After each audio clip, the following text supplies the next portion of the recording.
had an opportunity to view, let's see if you can turn it on.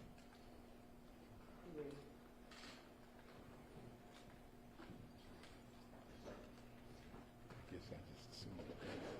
Can y'all slide it back a little bit?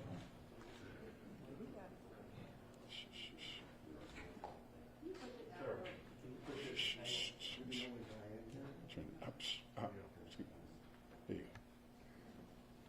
So, Tracy, that's fine, bro.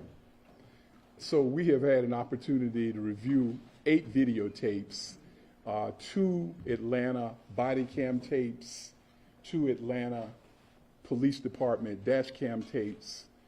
We have also had an opportunity to review a Wendy's surveillance tape. We have also viewed 3 citizen cell phone videos. With many of the videos, we had the opportunity to enhance the videos so that we could get a better look.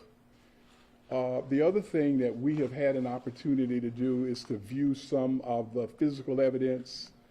The Chevrolet Trailblazer was a vehicle that was in the line at Wendy's on the night of this incident, and it received a shot from Officer Roth's gun. We've had an opportunity, along with the GBI now, to view that Trailblazer. My office has had an opportunity to inspect the crime scene. We have conducted a canvass of the area. We started our investigation at about 1:15 a.m. on Saturday morning, and we have been working on this case around the clock since that time. Go to the next slide.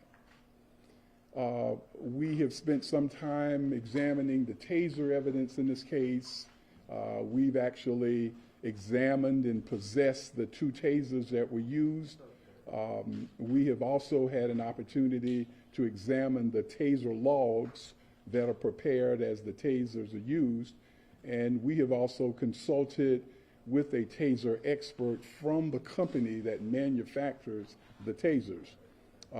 We received a preliminary medical autopsy. We've received a preliminary ballistics report. And in reaching our conclusions today, we have worked with both the Georgia Bureau of Investigation as well as the Atlanta Police Department. This will be the 4th time that we have asked that arrest warrants are issued in a case before an indictment. This lists the other 3 cases that we were involved with where an arrest warrant was issued prior to indictment. Unfortunately, this marks the 40th prosecution of police officers for misconduct here in our county, and this is the 9th time that we've prosecuted a homicide case committed by a police officer. 8 of those cases involved black males, and 1 of those cases involved a black female. So in reaching our decision, there were some considerations that we considered important. And one of the things that we noted from our evaluation was that Mr. Brooks, on the night of this incident, was calm, he was cordial, and really displayed cooperative nature. Secondly, even though Mr. Brooks was impaired, his demeanor during this incident was almost jovial. Also, we noted that he received many instructions from the Atlanta officers, and he was asked many questions. Some of the questions he was asked repeatedly, but for 41 minutes and 17 seconds, he followed every instruction. He answered the questions. The 4th thing we noted is that Mr. Brooks was never informed that he was under arrest for driving under the influence. And this is a requirement of the Atlanta Police Department when one is charged with DUI. The Atlanta Police Department's own procedures require that that person is informed immediately that they are under arrest. And then he was grabbed from the rear by Officer Roth, who made an attempt to physically restrain him after the 41-minute and 17-second discussion. We concluded and considered it as one of our important considerations that Mr. Brooks never presented himself as a threat. At the very beginning, he was peacefully sleeping in his car.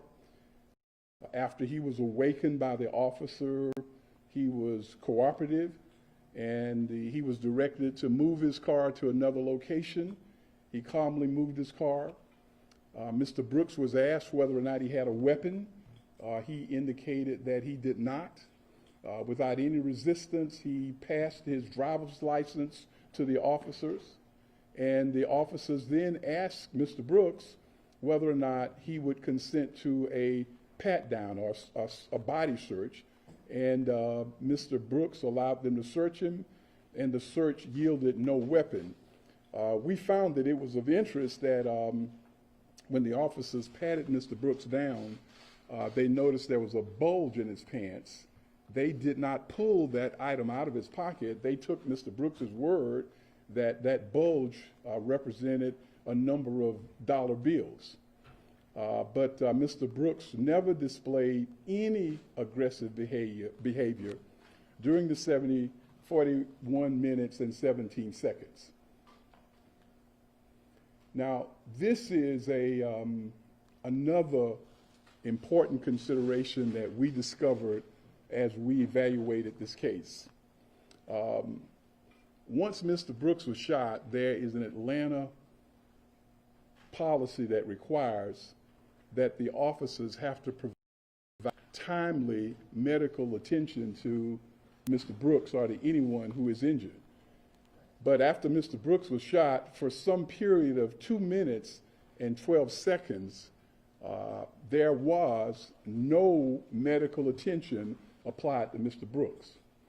But when we examined the videotape and in our discussions with, what we discovered is during the 2 minutes and 12 seconds that Officer Roth actually kicked Mr. Brooks while he laid on the ground. They're fighting for his life.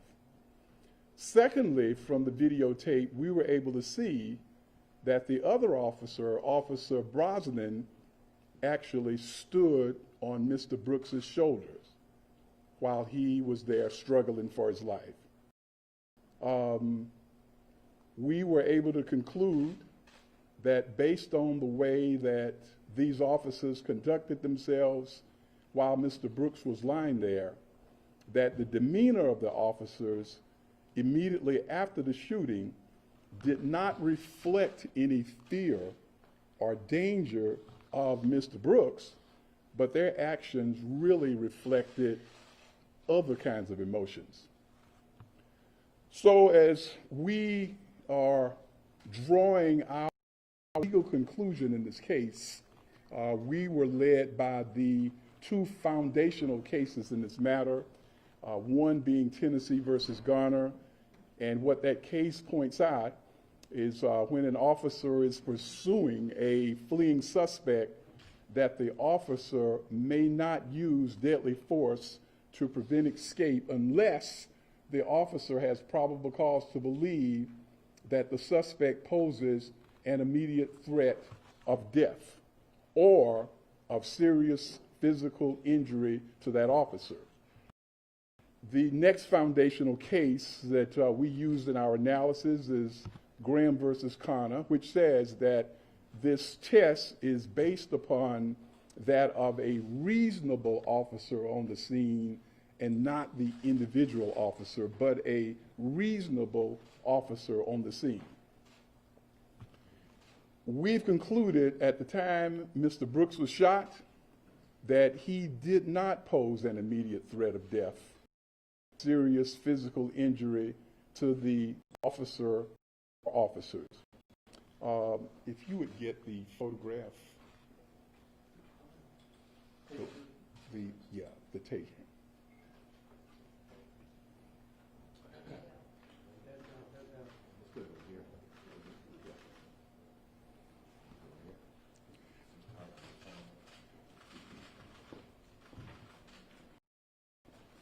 This is the first photograph that we were able to clean this kind of crooked and see if you can get a straight one.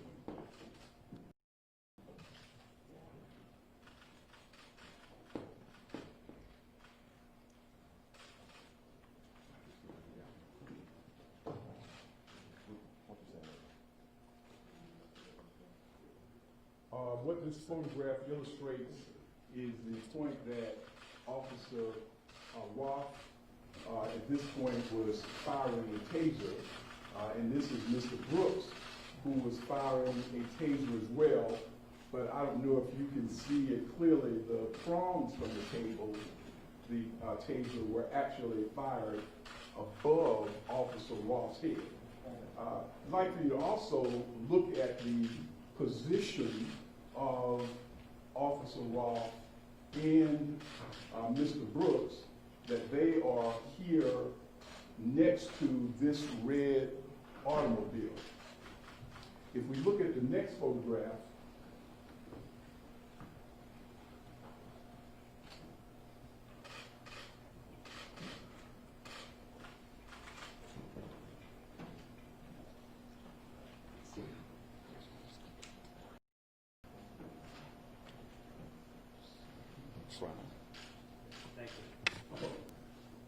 if we look at the next photograph, we'll see that the positions of both parties that changed.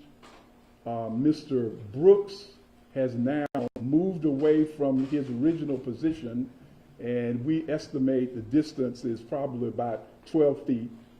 And Officer Roth has moved about 10 feet from the position in what is our exhibit number 1. This second video or second still shows the very instant that the shot was fired into the back of Mr. Brooks. And we have also calculated the distance, and the distance that they are apart at that time was 18 feet 3 inches at the time that this shot was fired. So based upon that information, we have concluded that Mr. Brooks was running away at the time that the shot was fired. Brooks was shot twice in the back. One of the shots was a center shot to the back that penetrated his heart, and it was done by a 9mm Glock. Now, one of the things that we also relied upon in our conclusion is something that is called under the law or referred to as an excited utterance, and that's when someone makes an immediate statement, and because it is made without the ability to consult with counsel or to think about it, an excited utterance is considered as highly reliable. And at the time that the shot was fired, the utterance made by Officer Roth was, "I got him." That was the statement that was made at that time. We also noted that Officer Roth was firing a taser at Mr. Brooks. The City of Atlanta SOPs, in fact, prohibit officers from firing tasers at someone who is running away. So the City of Atlanta says you cannot even fire a taser at someone who's running away, so you certainly can't fire a gun, a handgun, at someone who is running away. So in addition to our findings, as many of you all already know, that the Atlanta mayor, Mayor Keisha Bottoms, and the police department concluded that Officer Roth's actions were excessive and in violation of APD's SOP. There's an SOP, I believe it's 4.1.1, And after their analysis that the actions were excessive, Officer Rolfe was fired. We have also concluded that Rolfe was aware that the taser in Brooks's possession, that it was fired twice. And once it's fired twice, it presented no danger to him or to any other persons. Now, we have had something quite remarkable to happen in this case, and it involves the testimony of the other officer, Devin Brosnan, because Officer Brosnan has now become a state's witness. He has decided to testify on behalf of the state. What he has said to us, that is within a matter of days, he plans to make a statement regarding the culpability of Officer Rolfe. But he indicated that he is not psychologically willing to give that statement today. Officer Brosnan, however, has admitted that he was, in fact, standing on Mr. Brooks's body immediately after the shooting. So these are the charges that we have had filed today, signed by one of our Superior Court judges. These are the 11 charges against Officer Rolfe. The first charge is felony murder. This is the death that is as a result of a underlying felony, and in this case, the underlying felony is aggravated assault with a deadly weapon, and the possible sentences for a felony murder conviction with life without parole or the death penalty. Now, he's also charged in the arrest warrant with aggravated assault with a deadly weapon, and this is a count charging him for the shooting of Mr. Brooks, and the possible sentence for aggravated assault is 1 to 20 years. The third aggravated assault account, shooting are in the direction of Mr. Melvin Evans. Mr. Evans was the person who was seated in the car. If we have the picture of Mr. Oh.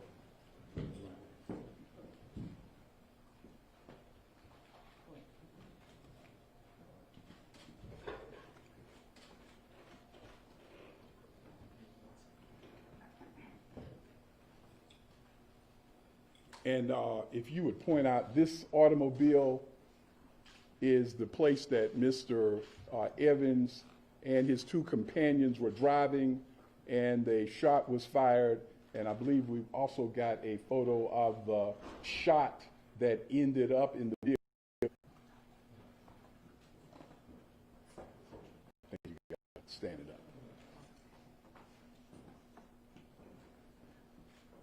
And so with count 4 against Miss Officer Rolfe, it charges him with aggravated assault for firing the weapon in or in the direction of Danielle Killians, who was in the passenger side of the front seat of the car.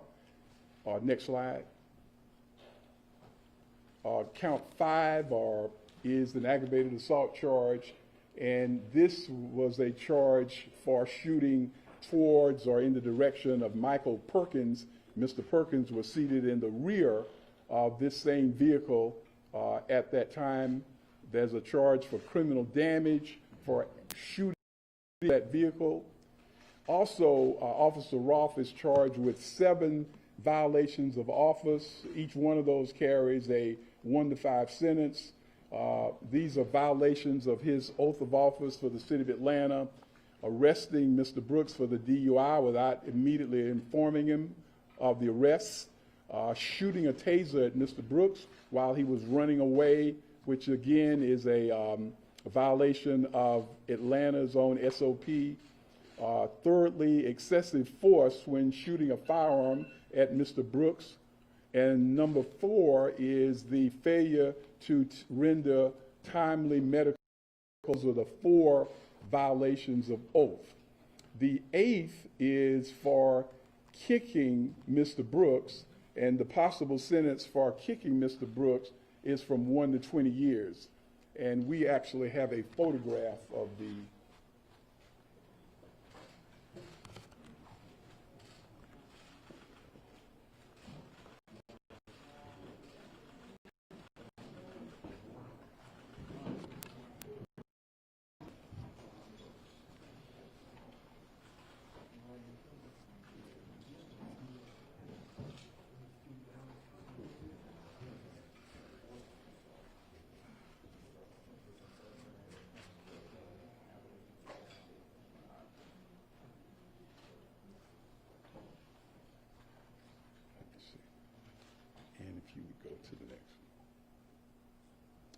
and these are the charges for Officer Brosnan, and there are a total of 3 charges. And the first charge is for aggravated assault, and this is for standing or stepping on Mr. Brooks's shoulder. The possible sentence for this crime is 1 to 20 years. This is a photo of Officer Brosnan, who you can see to the right. And at the time of the photograph, he is standing on the body of Mr. Brooks. And as I've indicated earlier in our conversations with Officer Brosnan, he has admitted that he stood on the body of Mr. Brooks. He said he believes that he was standing on Mr. Brooks's arm, but that is what the photograph shows. We've also charged him with additionally 2 violations of oath. One is for the standing on the shoulder. That is an unauthorized weaponless control technique which the city of Atlanta prohibits. And the second violation of oath was for the failure to render timely medical aid to Mr. Brooks. So the arrest warrants have already been signed. We are asking Officer Roth and Officer Brosnan to surrender themselves by 6 p.m. on the because Officer Brosnan is now becoming a cooperating witness for the state. We are asking the court to grant a bond of $50,000 and to allow Mr. Officer Brosnan to sign that bond. As I indicated, that become one of the first police officers to actually indicate that he is willing to testify against someone in his own department. As for Officer Roth, the person who fired the 2 bullets, we're recommending no bond for Officer Roth. If he is given a bond, that would be done by one of our Superior Court judges. But because of the severity of his act, and then following up that act with kicking Mr. Brooks, we're asking that he not be granted a bond. I think that's it. I do want to ask Mr. Williams represents Melvin Evans, who was driving the vehicle from Memphis. I have already apologized to Mr. on behalf of the people of Fulton County and the city of Atlanta. He was only down here for a short while, and it's really unfortunate that he was his vehicle was fired upon that night. Sean. Thank you, Mr. Howard. I first want to, on behalf of all 3 of my clients who not only witnessed this horrific and tragic killing of this young man, I want to offer the condolences from them to the Rayshard Brooks family, and particularly his daughter. It has been very difficult for each one of my clients because they witnessed it. and they themselves have a lot of emotion on what they saw and what they was a part of involuntarily. I want to thank Paul Howard personally and commend him. I've been doing these type of cases across this nation, and Mr. Howard is one of the few prosecutors who will actually go on the line to even investigate something like this, as serious as this, and to do it in a way that I believe makes this city proud, as I'm a resident of this great city. And as he said, with greatness come responsibility. The city of Atlanta is a great city, and I wanted to apologize to my clients themselves that they came from Memphis and witnessed this. They're not going to give statements here today, but I will confirm to you that they have met with the Georgia Bureau of Investigation, provided them statements as well as information to support what you saw presented today by Paul Howard. It confirms that at no time was Mr. Brooks ever a threat to anyone, including officers in that Wendy's parking lot. My client's statements confirm that Mr. Brooks was running, his back was turned, and was never a threat to anybody. The only threat that arose is when officer pulled out a gun. 2 of those bullets entered Mr. Rayshard Brooks' body, killing him. 1 of those bullets entered my client's vehicle, almost killing them. We could be here talking about 4 murders. And for that, my clients have suffered a lot, but nothing compared to what this family has. And with that said, my clients are here to join the fight of justice, to provide any assistance to this family, as well as to the Fulton County District Attorney's Office, as well as the GBI. And they look forward to an opportunity where they have justice is served. And I want you to know that they were fearful for their lives. That bullet came very close to them, and Mr. Brooks's body laid less than 10 feet from their vehicle.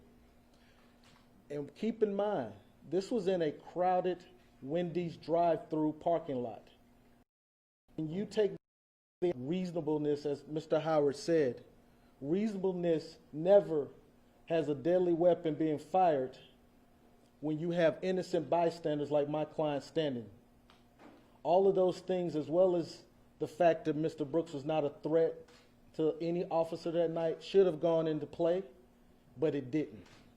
And I hope and pray that with this action by Fulton County District Attorney's Office, as well as the actions by Mayor Bottoms and the task force, that we don't have to have any more press conferences like this anytime soon. Thank you, Mr. Howard. I appreciate it. And ladies and gentlemen, Mrs. Miller, who is the wife of Rayshard Brooks, is here today. I think her attorney, Chris Stewart, is going to speak in her stead.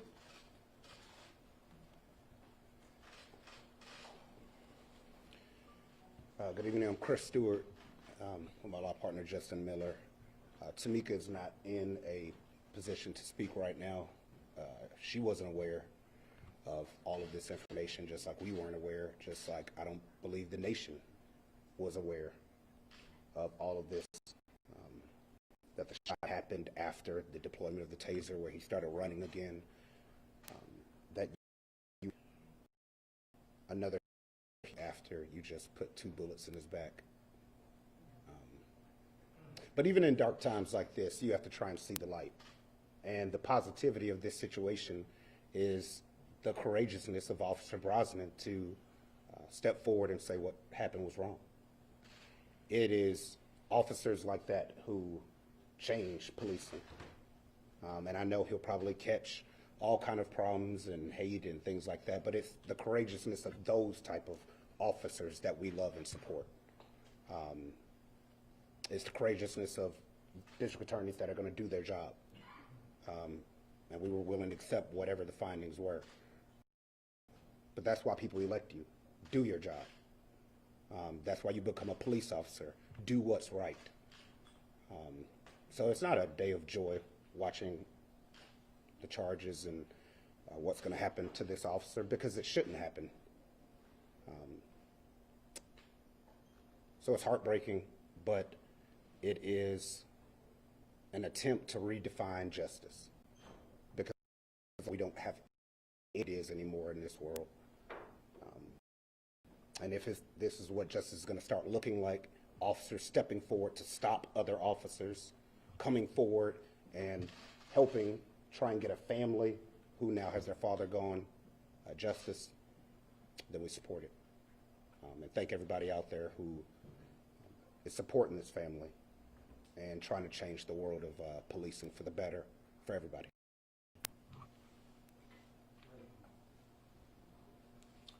All right, I am going to try to take a few questions. I promised Ms. that I would get a chance to spend a little time with her before they had to leave. It is a very unfortunate situation for her, and so I'll take a few questions at this time. Mr. Howard, could you elaborate on this being the first time a law enforcement officer here in Atlanta has decided to come forward and say they will indeed speak against a partner in the department, sir? We have, as I indicated earlier, we've had about 40 of these cases that we've prosecuted, and I don't remember a circumstance where we've had an officer, particularly in a case this important, to step forward and to say that they would cooperate with the state. So we are really appreciative of Officer Brosnan. Hopefully that will mean that this matter can be resolved in a much quicker manner, but we certainly appreciate his courage in standing up and taking that step. Mr. Howard, at what point did he come and say you're in a fight for re-election to see the speed of this decision be much quicker than the previous cases and possibly what's your response to that? I don't think I understood your question, but if it has something to do with the election, this is what I'd say. Let's deal with Mr. Brooks today. We can deal with the elections tomorrow. Is that all right? At what point did Officer Brosnan decide to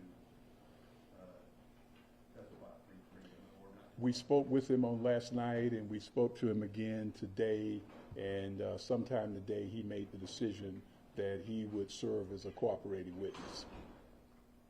Howard, can you give us more information about what Officer Brosnan said about that night? Any more details about his mindset or any other details from that night? Well, he initially told us that he thought that it was the situation was well in hand and the situation was calm, but he was not an experienced DUI investigator, so that's why he called Officer Roth in. He has indicated to us that he was somewhat surprised that it accelerated into an actual arrest because he thought that the situation might have been resolved before then. So when he then decided to describe what happened once the wrestling took place on the ground, you could tell he became a lot more emotional, and that's when he said to us that he needed some additional time to explain to us his feelings about the shooting that took place immediately afterwards.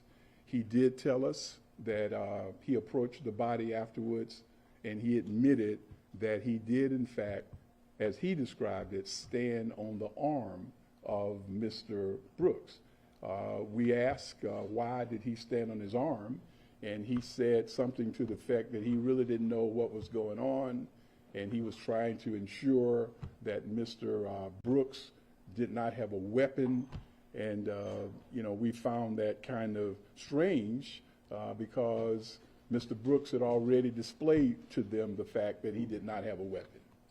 Just to piggyback off what Joe said, there are other use of force cases in your office right now. What can you say to the families who are looking for closure to, if they see this and they're like, this is getting all the attention?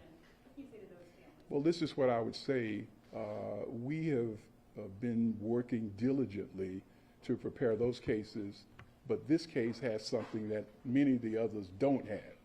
Number one, we've got videotape. We don't have body cams, we don't have dash cams, and so we have spent an inordinate amount of time and large sums of money trying to recreate crime scenes. We're not allowed, the police officers will not give us statements, and that's why we're very surprised, really almost shocked, that Brosnan has come forward, because in our other cases, we do not get statements to assist us from the officers involved. One of the things that I'm hoping that we will pass, not only in our state, but in the entire country, is that I think we need to change the law. I believe that prosecutors should be allowed to indict cases directly without a grand jury when they involve police shootings. And the question that you asked me, I would say to those folks that are waiting, if I had the authority to sign the indictments, I would sign them today. And I'm hoping, you know, our legislature is in session. If you really want to do something to improve police misconduct, why don't you give district attorneys the right to proceed with the case without waiting for a grand jury? And that's particularly important now during the virus, is because it looks like right now we won't convene a grand jury in Fulton County until October. That's a long time. I wish that we could do it today.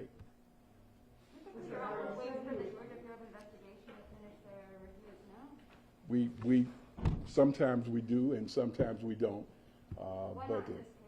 Well, we didn't need it because as we pointed out, the evidence was available. We could move forward without getting the reports from the GBI. And we've been working with the GBI. In fact, today we worked together with the automobile that we talked about. So it was a different circumstance, because once you get the videotapes, and we've had 8 of them, I believe, in this case, it places the case on a different level of being investigated. Mr. Howard, you said he was not a threat to the officers. Is it the fact that that's the evidence there leading you to that decision, that after the struggle he was not a threat to the officers? Well, that's just one of the things. I mean, as we said before, the whole casual conversation, the fact that they patted him down, he had no weapon, even the body language between the officers and Mr. Brooks, it was very casual, very informal. Nothing seemed to happen that would indicate that he was of some danger. But you're right, at the critical point of the shooting, what the evidence shows that he was some 18 inches away, his back was turned, and I believe a reasonable person would conclude that he was not an immediate threat at that time. Mr. Yes, sir. What do you feel about your warrant and your indictment versus qualified immunity? Do you think that qualified immunity should be changed? Well, I have put together a list of 9 recommendations, and I believe recommendation number 8 is that we ought to eliminate both sovereign immunity and qualified immunity in cases involving police shootings. We've got to do it.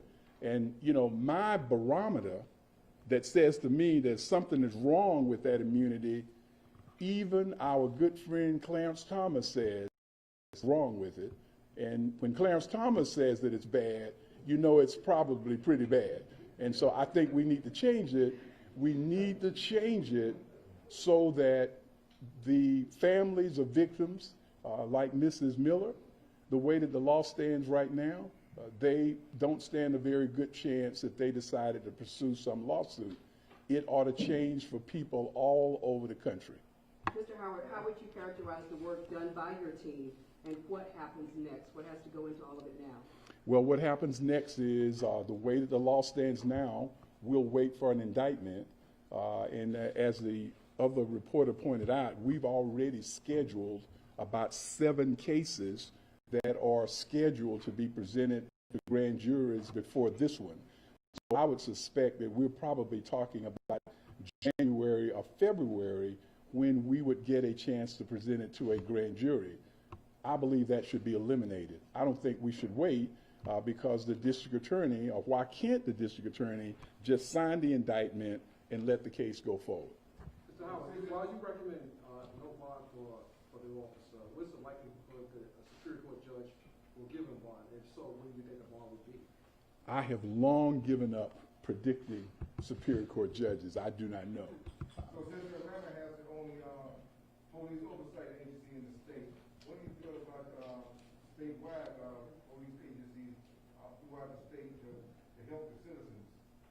Well, as I mentioned, the list of the 9 things that I'm recommending, one of the things that I think we ought to do for the whole country, if there is a police force, there are 18,000 police departments in the United States. Every one of them ought to have a citizen review board. But I think the citizen review board ought to be changed to require that when the city does not follow the recommendation of the review board, that failure to follow it ought to be signed off by the mayor, it ought to be signed off by the police chief, and it ought to be signed off by the city attorney.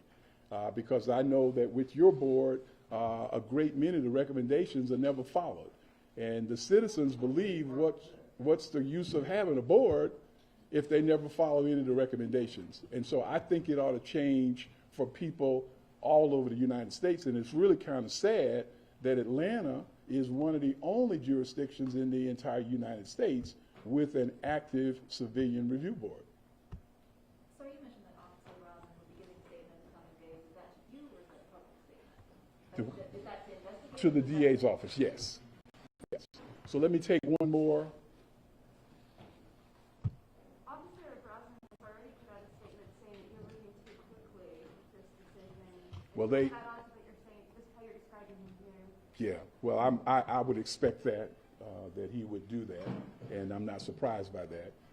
But we've already interviewed him twice, and so I can tell you what he has said to us. Mr. Howard, could you quickly respond? Attorney representing Officer Roll put out a very detailed statement. Part of it saying that the taser that they took was Rosens and it could have been active. Also, that Roll heard what he thought was a gunshot coming at him when he saw the flashes, supposedly from the taser. He thought he was fired out with a handgun. Do you have any response to that? I don't. I stand by what we've said today. I think that is the reasonable interpretation, and I think if there is some litigation in court, I think that what we contend will be proven to be the correct view of what happened. Thank you all very much.